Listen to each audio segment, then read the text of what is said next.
Open your ears and lube up your butthole. It's time for the What Do We Call It podcast. Now, here's your host. It's Jmann.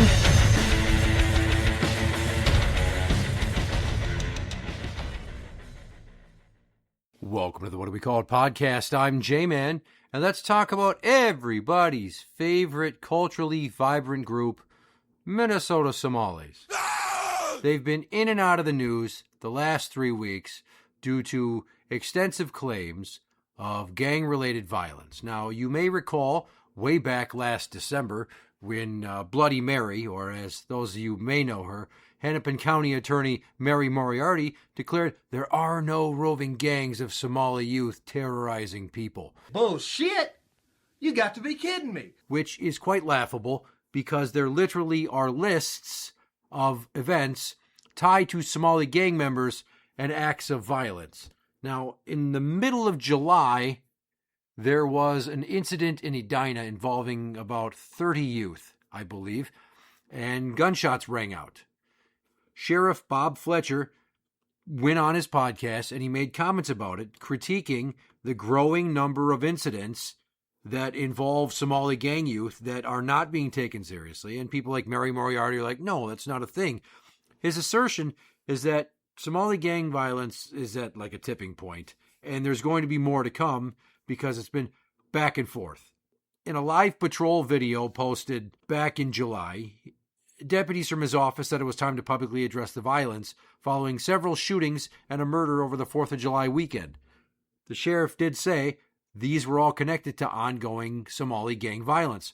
And the weekend violence then, from the 4th of July, is just the latest. They say there are roughly 12 Somali gangs with up to 300 members. Some in the past have been charged with fentanyl trafficking, but they claim to have Somali gang violence tied to 14 murders and over 100 shootings in just the last couple of years, meaning the last 3 years. And if you want some numbers, here we go. May 25th, 23, juvenile stabbed at Washburn High School. Subsequently, several shots were fired. Minneapolis. February 24th, 24, several shots fired on the highway. One male was shot. Shell casings linked to 4 other metro shootings. Blaine. April 7th, 24, approximately 20 shots fired at Lions Park. Jabril Abdikarim, a.k.a. Muddy. Remember that name, he's going to come up later. Shot in the legs. That was in Golden Valley. April 26, 24, several vehicles at the YMCA. Gunshots were fired between rival gangs. One juvenile gang member was struck by gunfire. That was at Coon Rapids. August 28th, 24, homicide at Carmel Mall in Minneapolis. One person was dead on arrival at the scene, and one suffered a non-fatal wound. Multiple vehicles damaged by gunfire as well. Jabril Abdikarim, Muddy, was involved in the incident, Minneapolis. August 30th, 24, group playing basketball, when another group of individuals came out of the bushes and started shooting. There were 5 victims in this incident. One adult male shot in the face, one juvenile male shot in the arm, Ahmed Abdi shot in the leg, Abdihaman Guled shot in the abdomen, and Bile Hashi had a graze wound to the leg. That's Burnsville. August 31st, 24. A lot of shit happening in August of 24 here. Officers responded to an armed robbery where 2 juvenile victims were robbed with a handgun for an iPhone 11 and a gold necklace. Suspected perpetrator pulled up to the victims in a car. Amin Abdulaziz Hussein was arrested in the incident. A juvenile was also listed as a suspect. That was Brooklyn Center. September 2nd, 24. Officers respond to a shooting with rapid automatic gunfire near Snelling and Energy Park Drive. 1 victim found on scene, 2 self-transported to HCMC with gunshot wounds to the leg and neck. St. Paul. September 11th, 24. Officers were dispatched to a call of people carrying weapons. Witnesses reported 3 males wearing ski masks running around with guns. Suspects were located in a vehicle with multiple firearms, high-capacity magazines. One of the weapons was stolen out of Minneapolis. 5 East African males identified in the incident, Brooklyn Center. September 16th, 24. At 8:29 p.m., there was a gun-pointing incident at Cookie Crumble in Arden Hills. Complainant called in stating a male in a white Acura pointed a handgun with a switch at him. Suspect, Jamal Muhammad. Jamal. What a stupid name. Anyway, that was Arden Hills. And then September 19th, 24, a homicide. Officers responded to a shooting where a woman and her child were shot.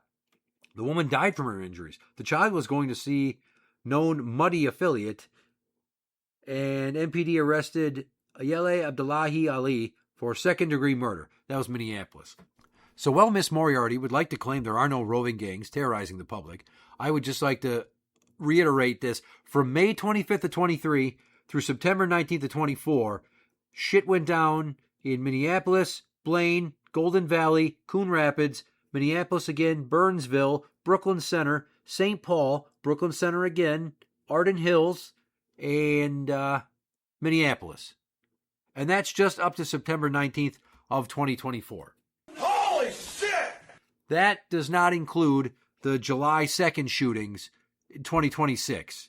There were other past incidents at graduation ceremonies, at high schools in the area here, and other shootings that have led to people being caught and then attributed to the fentanyl sale. So you can't tell me with that many cities over that long of a period of time, it's not a roving gang violence problem, Bloody Mary. You're a fucking dolt. And when Sheriff Fletcher wanted to discuss it, as I talked about in a previous episode about assimilation, the elders of the community got mad that it was not brought to their attention first before it was put in the media. Why? They don't want the negative attention on the Somali youth because they feel that they're going to be targeted or looked at poorly. And I got to say, with everything that Nick Shirley brought to light and everything that the government federally is investigating in terms of Medicaid fraud and autism center fraud and daycare fraud and hospice fraud and personal care attendant fraud and all that shit, coupled with this gang violence problem that everybody talks about. And then I have said numerous times, the largest growing segment in many of the local 7-county metro area jails of the population in those county facilities is Somali males, predominantly for violent crimes or sex crimes. Now, I believe it was Richfield last year where some Somali dude with a light bulb shaped head and a very intelligent IQ of probably 70 was walking around Target whipping his dick out and jerking it in front of women and their kids. And this was not the first time he's done that. And there's other Somali individuals, one rapist who had been let off twice on bail by Mary Moriarty, and then he did it again while waiting for trial. So you see, we have this problem with the Somali community, and nobody wants to address it because they cry racism. And you can't fold when they say those things because it makes you weak. You need to stand up to their bullshit. You speak truth to power, in this case, truth to accusation. If Bob Fletcher is saying that there's all this problem with these goddamn gangs, and it's East Africans, okay, well, I doubt that it's anybody coming from any other country than the Horn of Africa. All right, it's Somalis. We have huge population of them here in Minnesota. They're located primarily around Minneapolis, St. Cloud, and Rochester. And I bet you if we went deeper into the statistics of Rochester and St. Cloud, you'd see there's similar instances of gang violence or problems with Somali youth not being looked after, not being attended to by their parents. They're running around town at all hours of the night, causing all kinds of shit. I mean, all the carjackings that were very highly noted in 24 and 25, and again in 26 now. It went way up in 24, went down a little in 25, it's back up in 26. You can't have people denying that this is going on when there's so much evidence, because all that denial does is delay efforts of the rest of the public to remain vigilant and law enforcement to put in an effort that is going to be fully hearted when they fear that Mary Moriarty is just going to drop any charges for anything that occurs in Hennepin County. Now, back to that thing from July in Edina. 30 youth. It was going on. And gunfire in a park. That's bullshit. Nobody wants that. Nobody wants to deal with that at a park. And when I say that, it's Yancey Park in Edina. And it involved two groups of Somali youth. Over 20 shots fired, no injuries or arrests, hampered by a lack of witness cooperation. This followed a December 2024 group assault at the Edina YMCA. So there we go again, another Edina incident. And if you didn't hear, on the day of the World Cup final, around a bar in the North Loop of Minneapolis, there was a watch party. And at one point, two groups of black youth, and I've seen the video, they did not appear to be anything other than East Africans, start fighting. And they're wearing sweaters and pants. And maybe that's neither here nor there, but people say, yeah, they're concealing their weapons in those longer pants with more pockets. But witnesses saw this and people fled the area, and there was an escalation, there was physical fighting, there were people getting stomped, a potential weapon threat, and local reports and police accounts indicated the chaos actually stemmed from a loud bang, such as a falling metal sign, that mistakenly triggered mass fear. Could have been a gunshot. I don't know. Either way, here they are again. And if that's not enough, after all this shit, Ramsey County, unlike Hennepin County, is trying to get their poop in a group, and they are trying to hold these youth accountable, and they are trying to prevent more violence. Now, there has been past dust-ups with Somali gangs at the state fairgrounds in previous years. I forget which year. I think it was 23 and 24. I could be wrong. Fucking Google it. I don't know. But it's a thing. So this year, Ramsey County has filed a lawsuit seeking to keep rival gangs from gathering at the Minnesota State Fair. The lawsuit was filed last Friday in Ramsey County Court, and it wants to prevent members of the gangs, Ville, V-I-L-L-E, is Ville is how you say that? I don't fucking know, and the Muddy gangs to multiple fights, assaults, and shootings at the state fair and around the Twin Cities in the last several years. So, nearly 2 weeks ago, an alleged Ville gang member posted about the 2026 state fair on social media, promoting the biggest battle of the summer at the fair on August 29th, with individual Ville and Muddy gang members listed, according to court filings. Friday's lawsuit asked the court to bar members from either gang from associating, standing, sitting, walking, driving, bicycling, gathering, or appearing at the state fair with other Ville or Muddy gang members. So if they go by themselves, it's okay, but if they go in a group, that's a bad thing, I guess is what you're saying. My point is that there's panic that shit's going to go down at the Midway, which makes the most sense because that's where the rides are. That's where they're going to gather. They're not going to be in the milk booth. They're not going to be standing in line for Martha's cookies. They're not going to be trying to get a giant state fair pickle. They're probably not going to be at the grandstand hoping to catch Weird Al Yankovic or whoever the fuck's playing this year. They're not going to be sitting there waiting to go in the overhead cable car rides, and they're probably not going to be sitting outside of various political campaign tents handing out bumper stickers and shaking hands. The funniest part about this to me is that these dumb motherfuckers, the light bulb heads, the bananas and rice people, the culturally vibrant enrichers, they are bandying about that this violence is coming. I don't know why they want to talk about it. Why wouldn't you do it in a private chat if you wanted it to go down? You're almost asking to get caught. But they're talking about it like it's going to be another showdown at the OK Corral. And not only do most of them probably not even know that reference to Wyatt Earp and Doc Holliday and the Cowboys gang, they probably can't even spell OK Corral. Okay, I be the speller now. K, Corral. I eat at Golden Corral once. I have bananas and rice pudding. C-O-R-A, Durka Muhammad Jihad. I don't know. Oh! But it's sickening to think that I really wanted to go to the state fair this year. I haven't been in years. And I was going to take my kids. We were going to do something special. But now I don't want to go.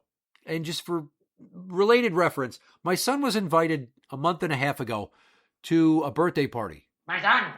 At the Crayola Experience at MOA. I said, absolutely fucking not. His mom was like, why? And I'm like, because of all the Somali gang activity and all the fucking violence and how shitty it is down there. I don't go to MOA for anything. I won't even take the kids in Nickelodeon Universe or the Lego exhibits or any of that shit anymore. I just don't want to risk it. And then right across the road is Great Wolf Lodge, the water park, which is a known Somali hangout. They probably use it as a communal bath station. I don't know. I won't take him there. My son was invited to a summer extended school program for gifted children. I said no because it involved him taking a long bus ride to St. Louis Park. St. Louis Park, the town that has plenty of Somali violence and issues and crime, and also a Somali mayor, who you may recall was over in Somalia visiting family and caught a bunch of hell for it. Not that she necessarily needed to, but it was odd timing. Over the 4th of July for the 250th celebration, she was over there in Durkistan visiting all of her bananas and rice group brethren. And due to numerous incidents in the last few years, fights in the parking lot, fights at the front gate, and fights around a couple of rides a few times last year, Valley Fair also a no-go for this family because of that. So in conclusion, it cannot be denied that there is an issue with Somali youth in the greater Twin Cities area. They're talking about outreach and trying to speak to the kids and the parents. The parents need to watch their kids better. The kids need to know that there's more than the gang life, and they want to talk them out of it. But the problem is that these kids, they're here, and gangster culture is worshipped in America. They want to be badasses. They're out there on social media flaunting their shit. They don't care if they catch a case, because if they did, they wouldn't be doing it so brazenly. Or at all, I would argue. I mean, above all else, do not let them make you think that calling out the crime from this community and how prevalent it is racist. That's bullshit, and they're just using it as an excuse to try to scare you into shutting up so that nobody talks about it, and they can save some face. So you can bury your head in the sand. You can listen to Super Dyke on a Bike, Mary Moriarty, who cannot wait to hang out with more Somali people. She takes as many pictures with them at events as she can. I'm pretty sure that she was the most upset of any local area county attorney when the Choco Taco was discontinued, because she is A, lesbian, and B, loves Somalis. Connect the dots on that joke. She's making the Twin Cities less safe. And if you deny that this shit is going on, you're a fucking fool. Do a little bit of reading. It's all there, reported by the news. It's supported by police reports themselves. Go to one of these agencies, do a Freedom of Information Act, and get the fucking reports and read them for yourself. Or continue to sit at home with your thumb up your ass and act like everything's cool. And then maybe go to the Great Minnesota get-together and you catch a few strays, and then you'll believe me. Who knows?